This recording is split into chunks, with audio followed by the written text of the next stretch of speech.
Hi friends, good evening. എല്ലാവർക്കും നമസ്കാരം. Pakistan and China relations നമുക്കറിയാം വളരെ സ്ട്രോങ് ആണ്. ദശാബ്ദങ്ങളായിട്ട് വളരെ ശക്തമായിട്ട് മുന്നോട്ട് പോകുന്ന ബന്ധമാണ് ചൈനയ്ക്കും പാകിസ്ഥാനും തമ്മിലുള്ളത്. ചൈന എല്ലാ അർത്ഥത്തിലും പാകിസ്ഥാനെ സപ്പോർട്ട് ചെയ്യുന്നുണ്ട്. പ്രത്യേകിച്ച് ഇന്ത്യ എന്ന് പറയുന്ന രാജ്യത്തിൻ്റെ ഒരു ഇന്ത്യയുമായിട്ടുള്ള ബന്ധങ്ങൾ കണക്കിലെടുക്കുമ്പോൾ ഇന്ത്യ വിരുദ്ധ പ്രവർത്തനങ്ങൾ നടത്തുവാൻ വേണ്ടി ചൈനയെ പാകിസ്ഥാനെ പ്രോക്സിയായിട്ട് ഉപയോഗിക്കുന്ന ഒരു കാഴ്ചയാണ് നമുക്ക് കാണാൻ സാധിക്കുന്നത്. അത് പഹൽഗാം ഭീകരാക്രമണത്തോടുകൂടി ഏറ്റവും സ്പഷ്ടമായിട്ട് അല്ലെങ്കിൽ പ്രകടമായിട്ടത് തെളിവോടുകൂടി നമുക്കത് മനസ്സിലാക്കുവാൻ സാധിച്ചു.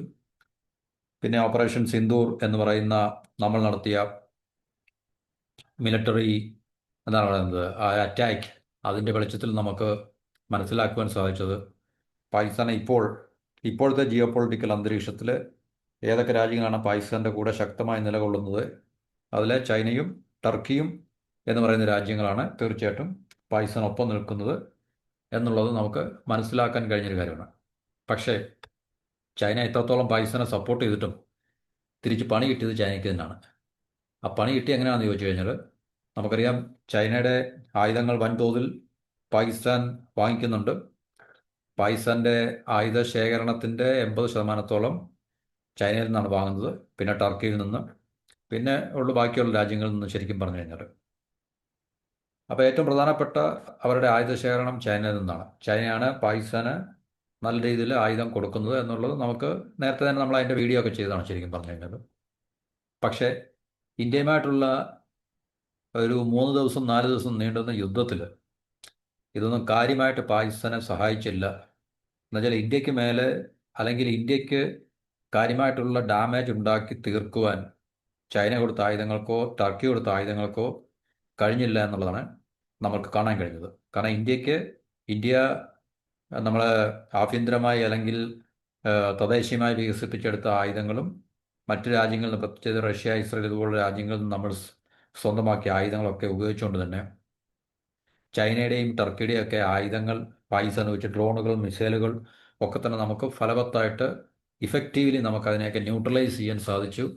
അതുകൊണ്ട് നമുക്ക് ഡാമേജ് വളരെയധികം കുറയ്ക്കാൻ സാധിച്ചു എന്നുള്ളതാണ് നമുക്കിതിനകത്ത് നിന്ന് മനസ്സിലാക്കാൻ സാധിക്കുന്നത്. അപ്പോൾ ചൈനയുടെ പിന്നെ ഫൈറ്റർ ജെറ്റ് നിർമ്മാതാക്കളുടെ ഓഹരി വളരെ കുത്തനെ ഇടിഞ്ഞു എന്നുള്ള വാർത്തയാണ് നമ്മൾ ഈ ഒരു ടോപ്പിക്കിൽ നമ്മൾ ചർച്ച ചെയ്യുന്നത്. പാകിസ്ഥാൻ കാരണം എന്ന് പറഞ്ഞു കഴിഞ്ഞാൽ പാകിസ്ഥാന് തീർച്ചയായിട്ടും അത് ഇന്ത്യക്കെതിരെ ഉപയോഗിക്കേണ്ടി വന്നു. അപ്പോൾ ഇന്ത്യ അത് വളരെ എന്താണ് പ്രിസൈസായിട്ട് അല്ലെങ്കിൽ വളരെ എന്താണ് പറയുന്നത് ഈ നമ്മളുടെ പ്രിസിഷൻ വെപ്പൺസ് ഉപയോഗിച്ച് നമുക്കതിനെ ന്യൂട്രലൈസ് ചെയ്യാനോ അല്ലെങ്കിൽ ഡിസ്ട്രോയ് ചെയ്യാനോ സാധിച്ചു. മെയ് 12-ന് ഈ പറഞ്ഞ ചൈനീസ് കമ്പനിയുടെ ഓഹരി വില 95.86 യുവാനായിരുന്നെങ്കിൽ ജൂൺ 11 ഏകദേശം ഇന്ന് ആയപ്പോഴത്തേക്ക് 18%-ഓളം ആ ഓഹരിക്ക് വിലയിടിവ് ഉണ്ടായി. 78.68% ഓഹരി വില ഇടിഞ്ഞു എന്നാണ് നമുക്ക് റിപ്പോർട്ടിൽ നിന്ന് മനസ്സിലാക്കാൻ സാധിക്കുന്നത്. അതിന് കാരണം തീർച്ചയായിട്ടും നമുക്ക് മനസ്സിലാക്കാമല്ലോ എന്തുകൊണ്ടായിരിക്കും അങ്ങനെ. അപ്പോൾ സംഘർഷം ഇന്ത്യയും പാകിസ്ഥാനും തമ്മിലായിരുന്നു. പാകിസ്ഥാൻ ചൈനയുടെ പ്രോക്സിയാണ്. ചൈനയ്ക്ക് വേണ്ടി വിടുപണി ചെയ്യാൻ വേണ്ടി, ഇന്ത്യക്കെതിരെ ഇന്ത്യ വിരുദ്ധ പ്രവർത്തനങ്ങൾ ചെയ്യാൻ വേണ്ടിയാണ് ഇപ്പോൾ പാകിസ്ഥാൻ നിലനിൽക്കുന്നത്. പക്ഷേ പാകിസ്ഥാനും അമേരിക്കയും തമ്മിലുള്ള റിലേഷൻ ഒട്ടും മോശമൊന്നുമല്ല. ഇപ്പോൾ അമേരിക്ക പാകിസ്ഥാൻ റിലേഷൻസ് കൂടുതൽ ശക്തമായി വരികയാണ് ഇപ്പോൾ. അതുകൊണ്ട് നമ്മൾ മനസ്സിലാക്കണം, ഇപ്പോൾ പാകിസ്ഥാനും അമേരിക്കയും തമ്മിലുള്ള ബന്ധങ്ങൾ കൂടുതൽ ശക്തമായി വരികയാണ്. അത് ചൈനയ്ക്കും ചെറിയൊരു ആശങ്ക ഉണ്ടാക്കുന്ന ഒരു കാര്യമാണ്. അപ്പോൾ ഈ ഓപ്പറേഷൻ സിന്ദൂറിലൂടെ ഉണ്ടായ പ്രശ്നങ്ങൾ പ്രതിസന്ധിയിലാക്കിയത് ചൈനീസ് ഓഹരികളെയാണ്. ചൈനീസ്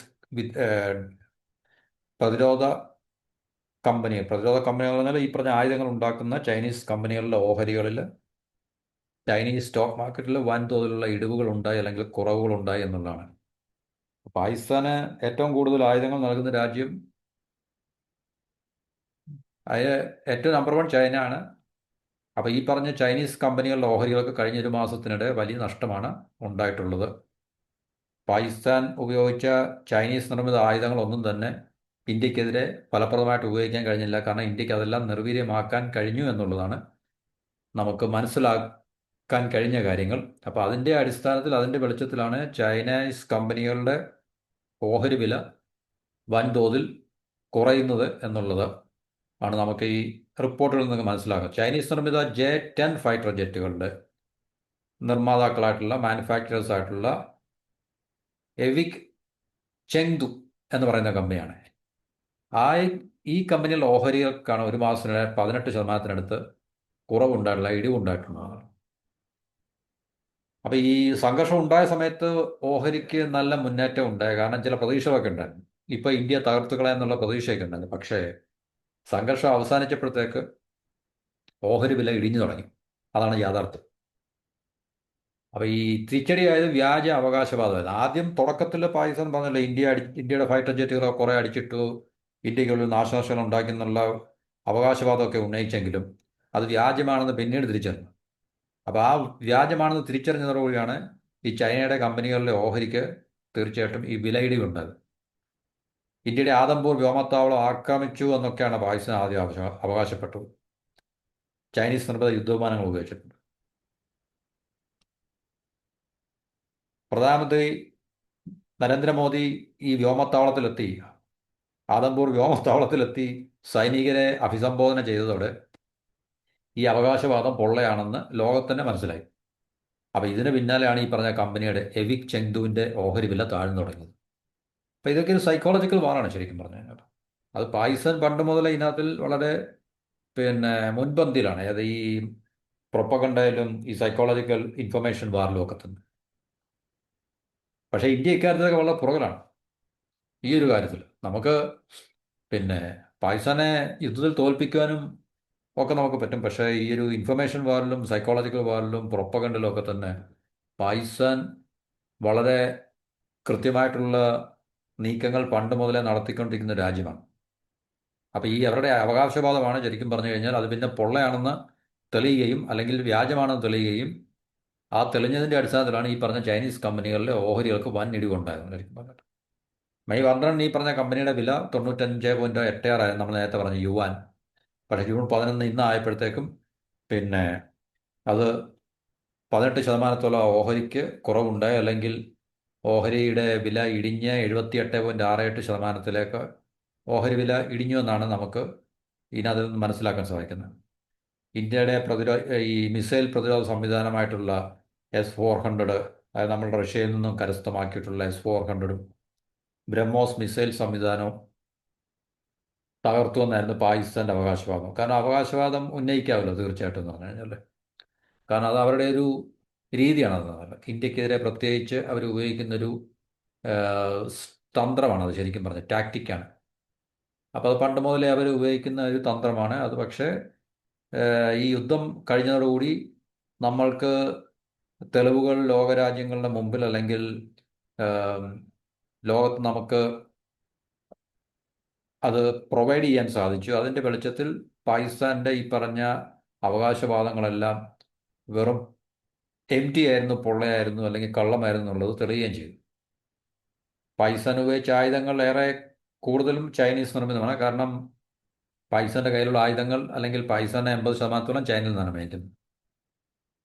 അപ്പോൾ ഇന്ത്യയുടെ റിട്ടാലിയേഷനിൽ, അല്ലെങ്കിൽ ഇന്ത്യ തിരിച്ചടിക്കാൻ തുടങ്ങിയപ്പോൾ തീർച്ചയായിട്ടും പാകിസ്ഥാന്റെ സൈനിക താവളങ്ങൾക്കും അവരുടെ എയർഫോഴ്സുമായിട്ട് ബന്ധപ്പെട്ട അവരുടെ മിലിറ്ററി അസറ്റ്സിനൊക്കെ ഒത്തിരി 20%-ഓളം ഡിസ്ട്രക്ഷൻ അല്ലെങ്കിൽ ഡാമേജ് ഉണ്ടായി എന്നുള്ളതാണ് നമുക്ക് മനസ്സിലാക്കാൻ സാധിക്കുന്നത്. അതുപോലെ തന്നെ ചൈനീസ് ആയുധങ്ങളുടെയും മിസൈൽ പ്രതിരോധ സംവിധാനങ്ങളുടെയൊക്കെ ശേഷിക്കുറവ്. കാരണം ഇതിനെയൊക്കെ പെനിട്രേറ്റ് ചെയ്താണല്ലോ, അല്ലെങ്കിൽ ഇതിനെയൊക്കെ മറികടന്നാണല്ലോ ഇന്ത്യ പാകിസ്ഥാൻ്റെ ഉള്ളിൽ പല ടാർഗറ്റ്സുകൾ നമ്മൾ ലക്ഷ്യമാക്കി നമ്മളുടെ ആക്രമണം വളരെ സക്സസ്ഫുള്ളായിട്ട് നമുക്ക് എക്സിക്യൂട്ട് ചെയ്യാൻ സാധിച്ചത്. അപ്പോൾ ഇവിടെ എല്ലാം ചൈനയുടെ ആയുധങ്ങളുടെ ശേഷിക്കുറവ് എക്സ്പോസ് ചെയ്യുന്നതിന് തുല്യമായിരുന്നു.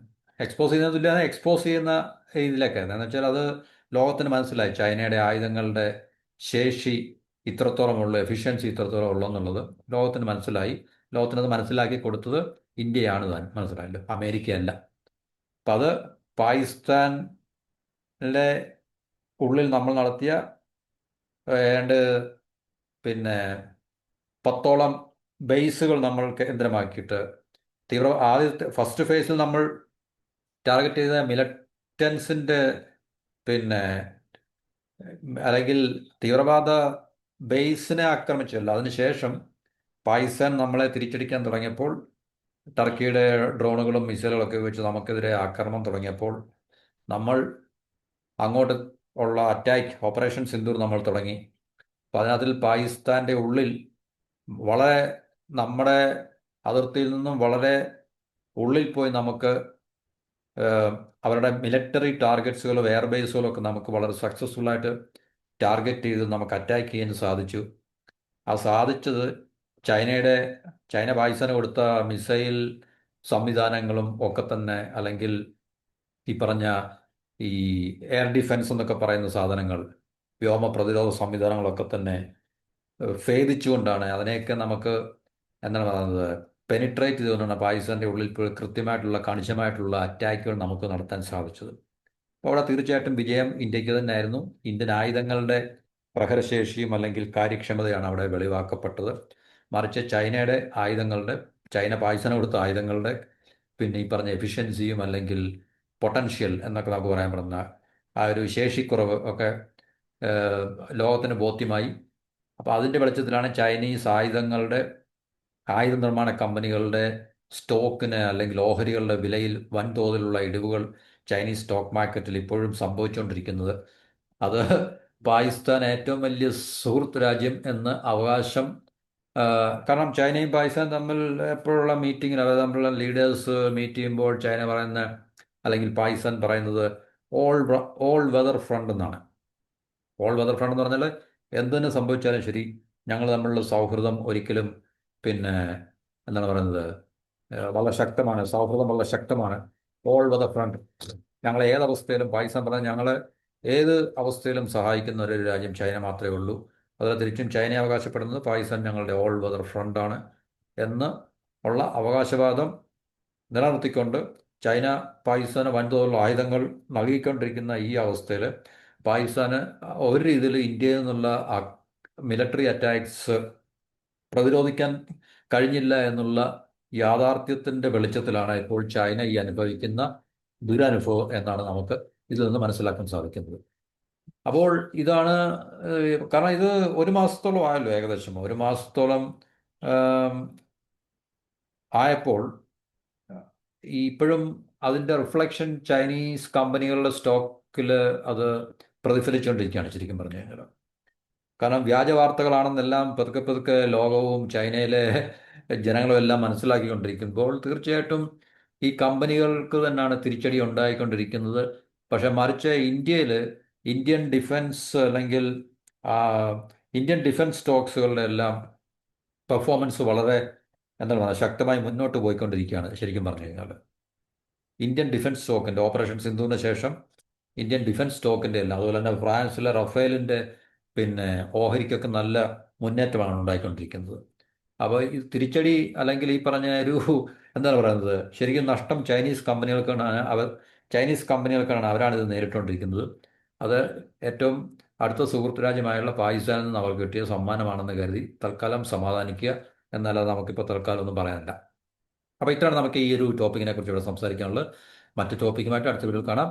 എല്ലാവർക്കും നന്ദി, നമസ്കാരം. Have A wonderful day.